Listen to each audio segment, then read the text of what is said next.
Hello everyone, आज के lecture में हम क्लास 12 का चैप्टर 2 इनवर्स ट्रिग्नोमेट्रिक फंक्शन का जो एक्सरसाइज 2.1 है उसको सॉल्व करेंगे। ठीक है, प्रतिलोम त्रिकोण मित फलनों के मान ज्ञात करेंगे। तो देखिए क्वेश्चन फर्स्ट क्या है, मुख्य मानों को ज्ञात कीजिए। ठीक है, क्वेश्चन फर्स्ट है एक्सरसाइज 2.1 का क्वेश्चन नंबर फर्स्ट क्या कहता है कि मुख्य मानों को ज्ञात करो। निम्नलिखित के मुख्य मानों को ज्ञात करो। तो डियर स्टूडेंट, मुख्य मानों को ज्ञात करना है। ठीक है, देखिए इसका फर्स्ट पार्ट क्या है।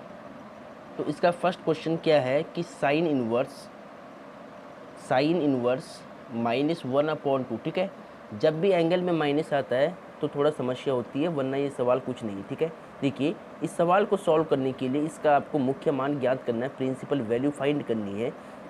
तो इसका मुख्य मान निकालने के लिए आपको पहले पता होना चाहिए कि साइन इनवर्स की जो मुख्य शाखा का परिसर होता है वो क्या होता है। ठीक है, इसकी रेंज क्या होती है साइन इनवर्स की, तो आप जानते हैं, चूँकि आपको साइड में दिखाना है कि चूँकि साइन इनवर्स बिलोंग्स टू, यानी साइन इनवर्स की जो रेंज है वो -π/2 से +π/2 के बीच में होती है।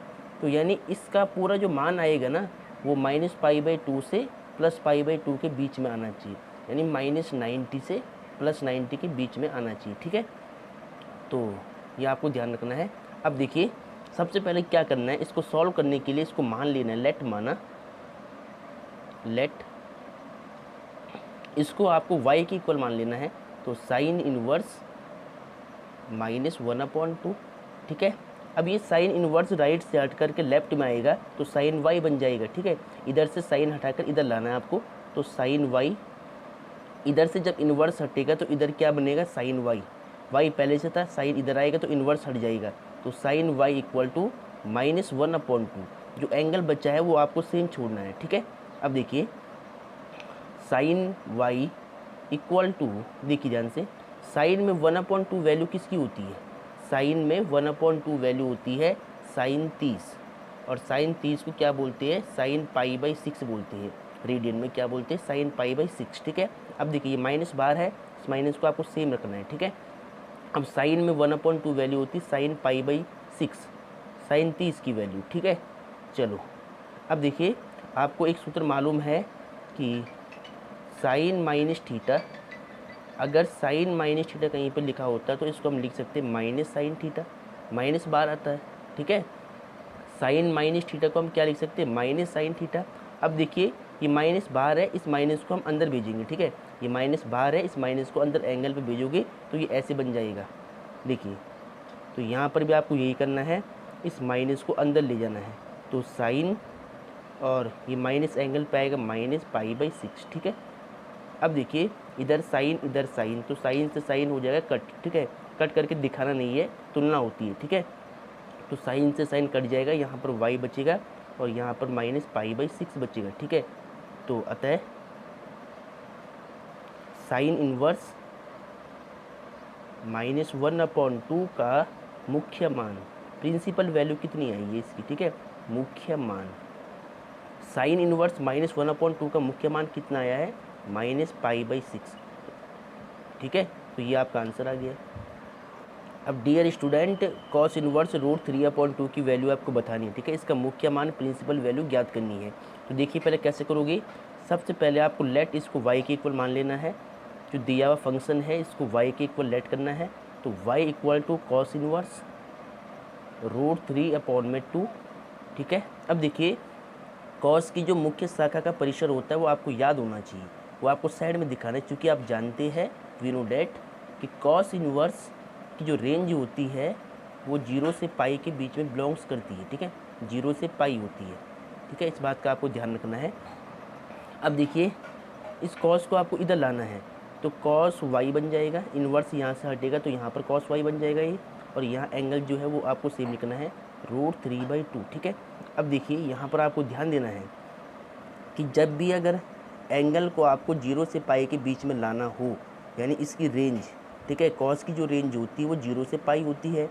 अब आपको जो आंसर लाना है वो 0 से पाई के बीच में लाना है। ठीक है, 0 से पाई के बीच में लाना है, तो आपको क्या करना है, पाई माइनस में थीटा करना होता है, पाई माइनस में थीटा। ठीक है, देखिए ध्यान से, कॉस में √3/2 किसकी वैल्यू होती है, कॉस में ये वैल्यू होती है कॉस 30 की, ठीक है। ठीक है, जो कॉस में वैल्यू होती है √3/2 वो किसकी होती है, कॉस π/6 की होती है, कॉस 30 की होती है, ठीक है। इसको क्या बोलते हैं, कॉस 30 डिग्री, ठीक है। तो आपको क्या करना है, √3/2 वैल्यू होती कॉस में कॉस 30 की π/6 की, ठीक है। अब देखिए ध्यान से, देखिए यहाँ पर भी कॉस है, यहाँ पर भी कॉस है, तो कॉस से कॉस कट हो जाएगा, तो y = π/6, ठीक है। अब देखिए π/6 का मतलब क्या हुआ कि 30 डिग्री, और 30 डिग्री 0 और 180 के बीच में होता है, ठीक है। इसका मतलब 0 है और इसका मतलब 180 है, तो जो 30 डिग्री है वो 0 और पाई के बीच में होता है, तो मतलब बिल्कुल राइट आंसर है, ठीक है। तो यहाँ पर आपको लिखना आता है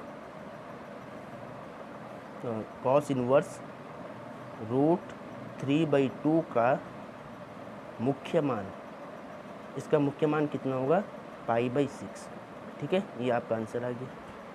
अब डियर स्टूडेंट, कॉसेक इनवर्स 2 की वैल्यू आपको बतानी है, ठीक है। इसका मुख्य मान बताना है, तो सबसे पहले आप क्या करोगे, इसको y के इक्वल लेट करोगे, तो माना y = कॉसेक इनवर्स 2, ठीक है।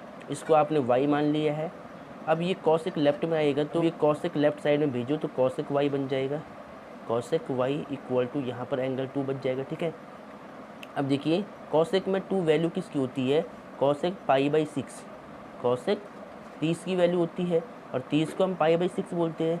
कॉसेक से कॉसेक कट हो जाएगा, तो एंगल क्या बचेगा, y = π/6। अब y आपने किसको माना था, y आपने माना था कॉसेक इनवर्स 2 को, तो यहाँ पर आप वापस लिख भी सकते हैं कि कॉसेक इनवर्स 2 की वैल्यू कितनी आ रही है, π/6। और इसकी ब्रांच आप लिख देना यहाँ पर कि जो कॉसेक इनवर्स की ब्रांच होती है वो -π/2 से +π/2 के बीच में होती है, ठीक है। और यहाँ से हम 0 को हटा देते हैं, तो आप खाली ये भी लिख सकते हैं, ठीक है। तो ये इसकी ब्रांच आपको साइड में दिखानी है और इसका सॉल्यूशन ऐसे करना है, ठीक है। तो यहाँ लिख सकते हैं आप, अतः कॉसेक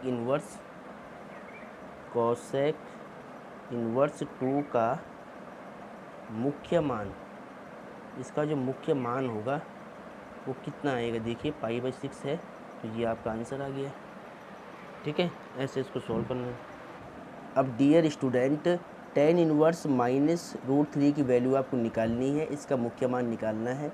तो सबसे पहले आपको क्या करना है, इसको y के इक्वल लेट करना है, तो माना y = tan इनवर्स -√3, ठीक है। अब इसके बाद क्या करते हो, इस tan को लेफ्ट में लाना है, तो tan y = माइनस में √3 हो जाएगा। अब देखिए tan इनवर्स की जो रेंज होती है वो आपको पता होना चाहिए, इसका परिसर क्या होता है, क्योंकि आप जानते हैं tan इनवर्स की जो रेंज होती है बिलोंग्स टू वो -π/2 से +π/2 के बीच में होता है, ठीक है। और इस पर छोटा ब्रैकेट आता है, तो ये आपको ध्यान रखना है कि tan की रेंज है, ठीक है। अब देखिए tan में √3 वैल्यू किसकी होती है, tan 60 की होती है। tan 60 को आप क्या लिख सकते हैं, tan 60 की वैल्यू है, माइनस को आपको बाहर करना है, इसको आप लिख सकते हैं tan π/3। tan 60 को हम क्या लिखते हैं, tan π/3 रेडियन में, ठीक है। अब इधर भी tan और इधर भी tan है, तो अभी कट नहीं करना है, ठीक है। इस माइनस को आपको अंदर ले जाना है। देखिए tan y = tan माइनस का π/3 हो जाएगा, ठीक है। और अब देखिए आपको पता है कि tan -θ, इसको आप लिख सकते हैं -tan θ।